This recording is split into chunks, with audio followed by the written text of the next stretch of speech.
Hi, and welcome to the Fancy Comma YouTube. Today I'm joined by Andy Robinson. A little bit about Andy Robinson. After working in the corporate world for over 20 years, Andy Robinson started Hijinks Marketing to help businesses with their content marketing strategies. She specializes in developing, analyzing, and improving content for product and content marketing campaigns. She writes for several software as a service and media companies and is an adjunct faculty member teaching marketing at the Lacey School of Business at Butler University. Andy is the author of The Content Puzzle and The Missing Piece, which focuses on the basics of content marketing strategy and how you can use the psychology of your audience to improve your content. She's the 2021 Content Marketing Institute's community champion and is a multi-year speaker at Content Marketing World. You can find her across all social media platforms as Hijinks Marketing. Welcome, Andy. First of all, I wanted to say that I really do like the name of your marketing company. I feel like Hijinks, it has this implication of being up to no good, but like in a really, not like being up to no good, but like the chaotic aspect of marketing, and I think Yeah, that's really I actually interesting. Like, I actually wrote a blog post about why I named my company that name because so many people ask about it. They're like, "Why'd you name it like that?" And it's exactly what you said. It's a little bit fun, and sometimes hijinks is spelled with a KS, but I prefer the X at the end. I like those kind of hard, sharp letters. So yeah, so I've had it for a number of years now, but have been going full time at it for a little while now. how did you get into marketing? Well, I like to say I took a winding road. I didn't start out as a marketer. My undergraduate degree, I actually started out as an education major. So I'm kind of coming full circle with that, teaching at Butler University. But I switched my major from education to juvenile justice, which has nothing to do with marketing. I was a juvenile probation officer in Marion County, which encompasses Indianapolis, Indiana, for a number of years, and a social worker. And I, was planning on going to law school. I took some pre-law courses. I took my LSAT, did pretty good on that. And then I met my husband, and we decided to have some kids. So, life takes you in weird directions, I guess.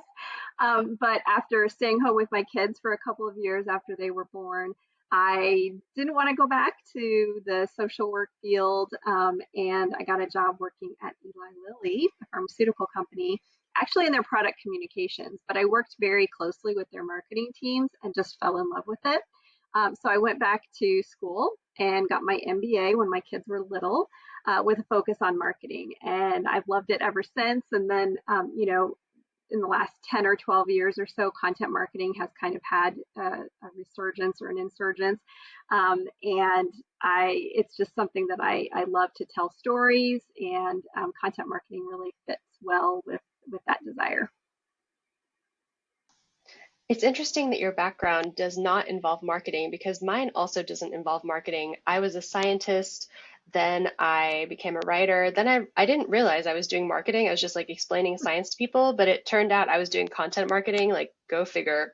So, recently I actually did the opposite of you and I became a tutor. I'm a writing tutor now, and you would be amazed at the errors that people make that aren't in writing. So, knowing about the ways people learn and think really helps with explaining stuff.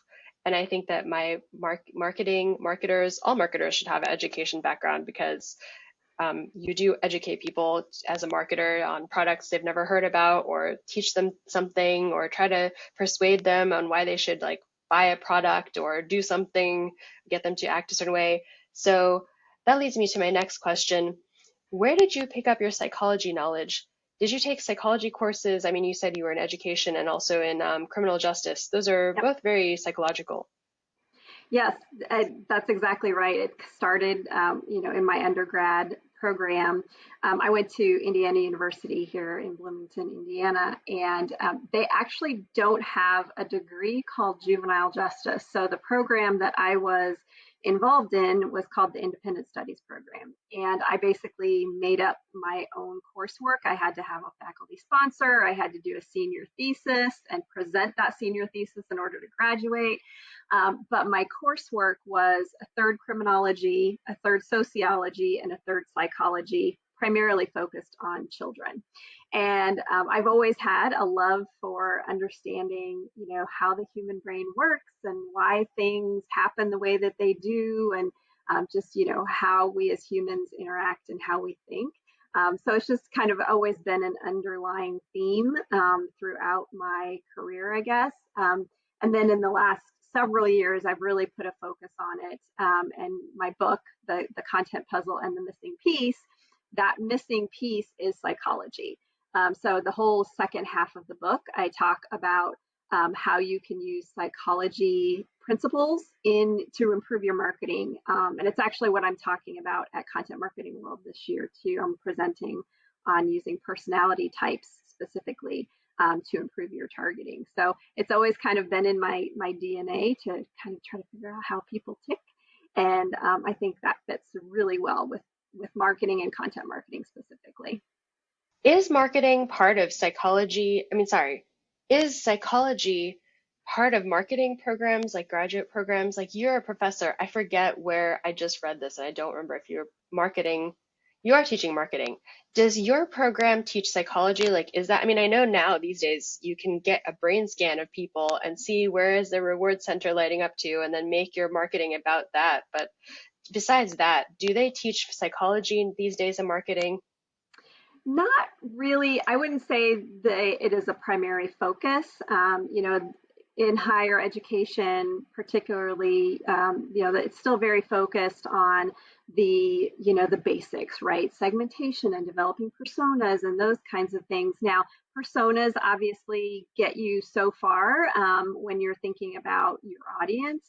But I think thinking that psychology piece, whether it's talking, whether you're thinking about your specific audience or psychology of people in general, really is an area that has not really been too much of a focus yet because I think it's hard to do. And people who are in marketing, only have so many resources for the most part, and it's not something that they they focus on. But I think if they do get to that point where they can think about the psychology of their audience, then their marketing will be all the better for it. So when it comes to higher ed, they don't really specifically. Now I will focus on it quite a bit in my course that I'm teaching.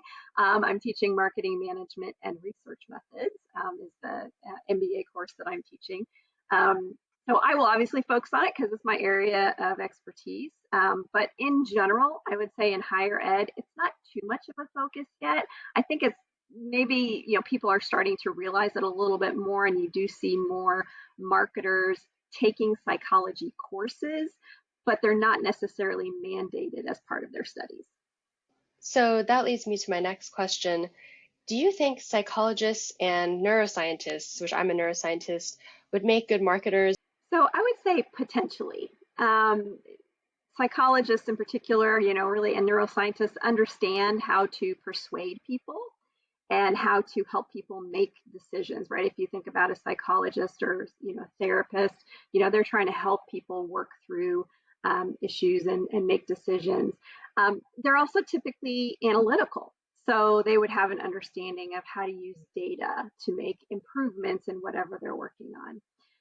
Obviously, they understand human behavior, which is important when you're trying to convince people to pay you money for your products and services.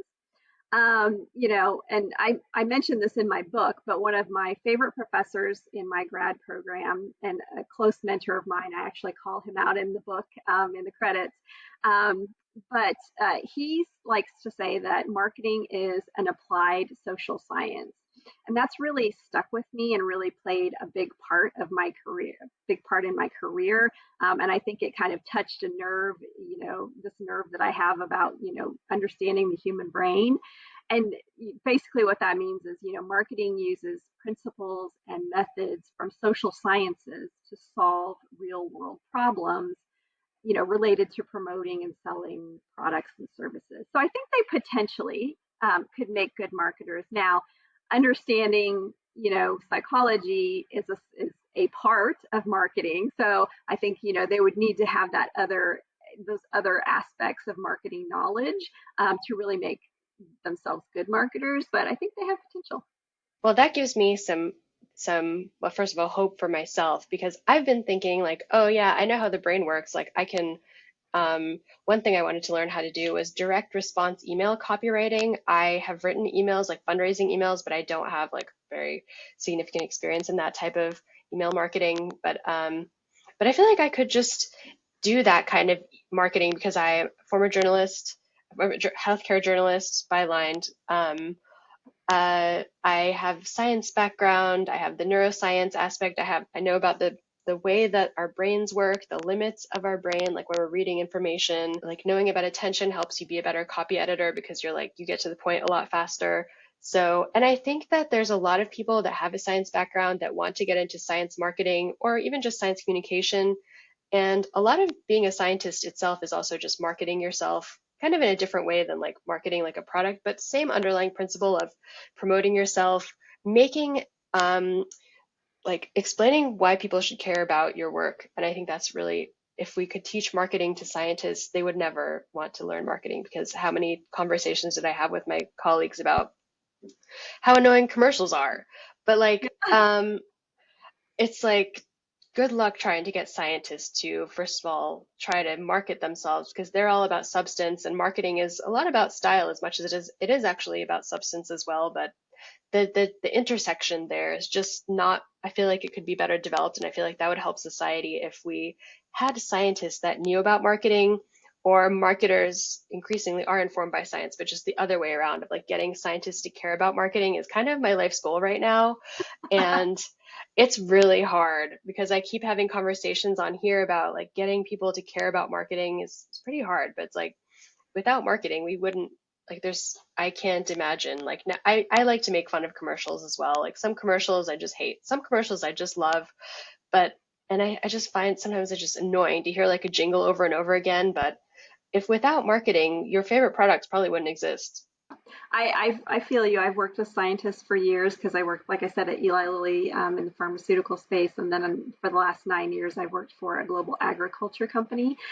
So lots of R&D and scientists there. So I completely understand your pain and your desire to want to get them to understand. I think really great marketers can solve problems with both their left and right brain. I think that's kind of the balance or the shiny star of being able to be a great marketer is having that creative side, and that kind of like you said, that style piece, but also being very analytical and being able to take the data that they're seeing from their marketing and make decisions, or from their sales or whatever it may be, to make decisions about where to take their marketing next. So I think if you can work from both sides of your brain in a very collaborative and cohesive way, that makes for a really great marketer.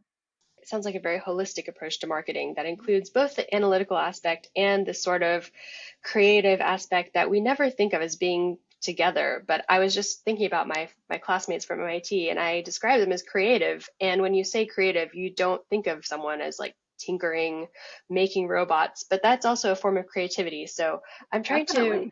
reframe my idea of creativity to include more technical creativity as well as like traditionally artistic creativity. So, my next question for you is what are some of your best projects where you use psychological techniques? And if you can't be specific, can you provide some vague tips for our listeners? And I wrote listeners, but I meant to say viewers because we're video today. Yeah. So not to get too specific, obviously with some of my former work, but I mentioned the whole second half of my book talks about using psychology. I think from a creative perspective, I like to take a critical look at visual content through a psychological lens. So, are the fonts that you're using exuding the emotion that you want people to have when they see that piece of content? Not every font is going to be right for every purpose. And some people like to use a lot of fancy fonts, and I'm a font nerd. I love to use the fancy fonts, but they're not great for every purpose, right? So, for example, if you have a campaign that has a serious message or topic, you wouldn't want to use kind of fancy or cartoonish fonts or even graphics. It may seem intuitive, but you would be surprised how many, particularly smaller businesses, don't think about these things. Same thing with colors. I have a whole section in the book about the psychology of colors and kind of, what emotions come into play when people see different colors and how that can change depending on the person, right? I'm colorblind, so I can't see dark colors. They all look the same to me, so I use a lot of bright colors. And you won't know that about every person in your audience, but it's something that you need to pay attention to, like on your website, right? Are you using accessible colors so that people can actually see your text against a colored background, those kinds of things. You need to understand what makes your audience tick. I kind of encompass this next part around under the mantra of personality types. But let's say your business sells software aimed at party planners. So party planners are individuals that tend to be outgoing, they tend to be flexible, good at building relationships, which in general puts them in kind of what we call the type B personality type, right? So there are different personality tests that you can take. You've probably heard of them, Myers-Briggs, Insights, etc. But in general, they all kind of roll up to 4 personality types, A, B, C, and D, and I go over this in the book too. But generally a party planner type person, and I say general because it's not, a blanket statement, but you kind of need to use some generalities. So if you're marketing to type B individuals, you would want to focus on ease of use of the software. Let's say that software that you're trying to sell to them. They don't want something that's going to be hard to learn and take time away from them building those personal relationships with their own customers. You don't want to use high pressure tactics with type B people. Another example I just saw today in a news headline, but it applies to marketing copy as well, is the use of uncommon words. When you see something that you don't expect, whether it be a word that you don't know the meaning of, or whether it be a visual or a font that doesn't make sense, it kind of makes you stop. And that's not something you generally want. Sometimes you do if you're trying to cause somebody to react in a certain way. But in general, when you are marketing, you don't want people to view something or see something or hear something that is going to cause them to pause. That breaks that kind of it's detrimental to creating a bond or a positive reaction with that individual. We talk about emotions in marketing as well, and that's kind of a piece of individual psychology. Those are just kind of some of the pieces of psychology. Some of these, some companies do touch on a little bit, like I said, when they develop personas.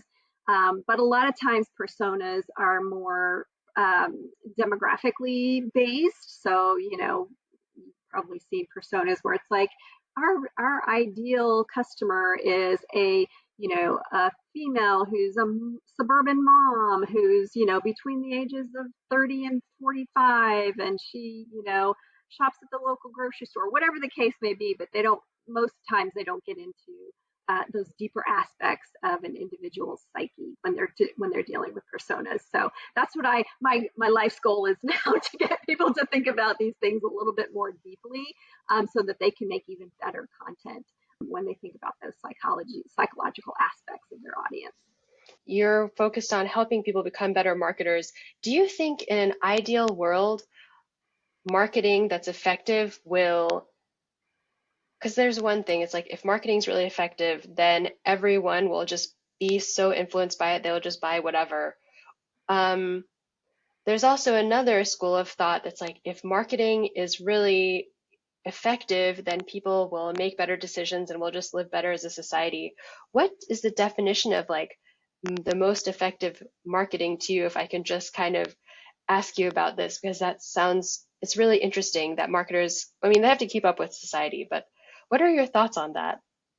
Yeah, I would put myself in that latter camp that you described, as I think that good marketing helps people and helps them make better decisions, and kind of builds those strong bonds. I'm probably an outlier in a lot of spaces where I don't mind giving my personal information if it is going to help a company market better to me. If I am going to engage with or purchase from or spend my dollars with an organization, and they're showing me that they are interested in things that I also value, I don't mind giving a little. You've got to give a little to get a little, right? In my mind. So I think that the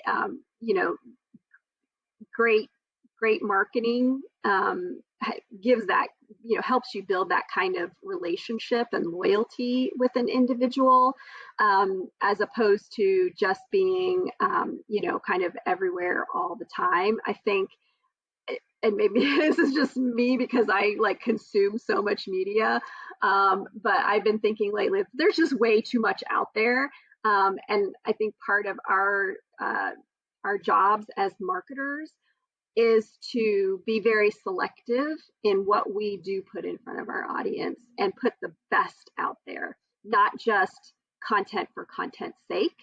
And because then people do tend to turn off. They get too many emails, or they're seeing too many posts from you on social media, or whatever the case may be. You're in their lives too much, and I think that usually tends to cause people to turn off unless you have already built that connection, relationship, that loyalty with them.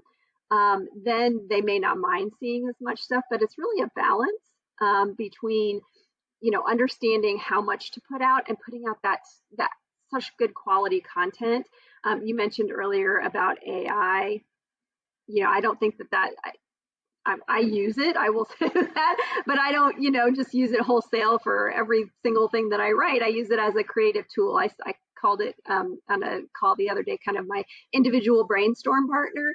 And so that's how I kind of think of it. But, people who are just using AI to churn and burn content, I think is very detrimental to the field as a whole of marketing, because it makes everybody look bad. It's like the saying goes, garbage in, garbage out. That's for AI. If you have good data, you have bad data, put it into the best algorithm, it will still come up with something bad. And it's like a lot of that stuff, the AI. I was just talking about ChatGPT with another person I just interviewed, and it still requires a lot of human intervention. Like I feel like I've talked about ChatGPT so much on our channel because that's the only real thing that's happening. Is like first it was the pandemic, now it's ChatGPT, and we're all trying to figure out where is this going to fit into society. I mean, it's already fit into our society. We're just kind of figuring out like where is this going to go from here, this technology interface with society, because now I feel like it has been a game changer for many, and there's a lot of stuff it can't do, but there's a lot of stuff it can do very quickly, and kind of changes. And it's like, I don't know how it's going to change the marketing world, because I am a marketer, but I'm not like on your level of like being a professor of marketing. So um, I'm a marketer to the extent that I have to market things that are mostly scientific products. So yeah, that was my little ramble. What have you been working on lately, and what's next for you? So I recently decided to expand my business and focus on freelancing full time. I left the corporate world last November, and have kind of been on this quest to figure out my next steps. And so that's what I'm going to be doing. I have a couple of clients right now, and I'm kind of seeking a couple of more clients, and I'll be, focusing on doing content audits, creating content marketing strategies, helping them set up their content operations, if that's what their goal is. In my last role, I set up a content function from scratch in the organization, and kind of built that from scratch. So I have experience doing that. And a few other content related activities that I'll be helping clients with. As I was mentioned, I'll be teaching an MBA level marketing course at the Lacey School of Business at Butler, starting in a couple of weeks. Go Dogs. And I'm working on another book. It's not a business book. It's a young adult novel. So we'll see how that goes. I've had to put it on the back burner a little bit because, I'm putting this renewed focus on my business and kind of really trying to, do a lot of work there. But it's actually a book I started like 10 years ago, and then life got in the way and I put it to the side and recently started back up on it. So we'll see how that goes. But so that's kind of what I've been working on. I will mention when you were talking about AI, the university that I'm teaching with is giving professors the option of allowing AI or not. I am allowing my students to use AI, but I'm giving them guidelines on how to use it, because I think it is, kind of the way that we are going to work moving forward, for better or for worse. I don't think it's going to go away. And I think students, particularly, who are going to be going out into the working world, need to understand, its importance, its drawbacks, how to use it, kind of all of the ethical questions, all of that. So I'm not going to focus on those types of things in class, but I will give them guidelines and I'll give them resources as I come across them. There are so many resources out there around AI, just to help them be better prepared, for going into a workforce where AI might be part of their job. And hopefully that will give them a little bit of a leg up. But so yeah, so that's what we're working on. Sounds like you've been up to a lot. My husband's like, when do you slow down? Well, I mean, yeah, I think marketers are very much ideas people. Like, I get ideas nonstop. And it's like, I can either just, but it's like, once you get an idea, you have to, execute on the idea because otherwise it's just going to be like, it's just going to bother you for so long. So that's why I started this YouTube because I was like, I kind of want to see if I can become, YouTube famous and like have a YouTube channel. And we started out having 26 followers since I started interviewing random people, well, not random people, but like people. I got 3 followers, so um, yeah, and I have a bunch of other stuff. Like I just wrote a science paper, finishing up my master's work this past weekend. It took 14 years to get it published, but when you have that like nagging idea, you just have to work on it, and like over time, if you work on something, it'll eventually get done. So yesterday, it was in the heat wave. I baked cookies in my car. So I've been really doing the most. And like all you do is you take a baking pan and cookie dough, leave it in put your car in direct sunlight. Don't expect your car to be cold after this, but cookie dough for 4 hours on a baking sheet, perfection. So my ideas are very scattered. They range from science to marketing to baking cookies in one's car. So I feel hopefully you. your I ideas am are less scattered. I am a list maker. Like I have lists everywhere. And if I don't write it down, like it doesn't happen. And I'll have random thoughts, particularly as I'm trying to fall asleep at night, like, oh, I should do a TikTok about this. And like I just write it down on my to-do list, enough words so that I will remember what to do, what I was thinking about. But yeah, I'm like you. I have like random thoughts all over the place. Speaking of random thoughts, one of the things you said earlier, uh, was I forget what it was you were talking about, but it made me think one of the things that I'm doing or planning on doing with this new book that I'm writing is, I'm going to create a version, at least this is my plan right now, using, the bionic reading, format. So I don't know if you're familiar with bionic reading, but look it up. There's actually an extension you can use on Chrome, for bionic reading. And basically what it does is it bolds the first few letters of like longer words. So for people who have kind of certain brain chemistry, it's easier to read.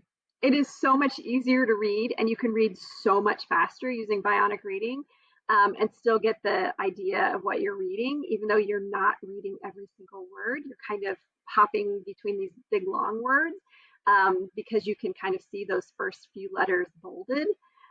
So look it up. You would probably find it interesting given your background, but I'm going to try to do that, create a version using bionic reading, because I think it's been a lifesaver for me to be able to read books faster and stay engaged. So it's pretty cool. That sounds interesting. I struggle to read a lot. I these days I have no patience to read. I mean, like I don't Yeah, even read books. So I mean, I read for my work, but I don't read for fun anymore. I think I read one book, but whatever. Anyway, thanks so much for stopping by our YouTube thanks for channel. having We'll put your links to everything you're doing and your book in the description box. It's been amazing to chat with you. I've never me talked too. to a marketing professor before, I don't think.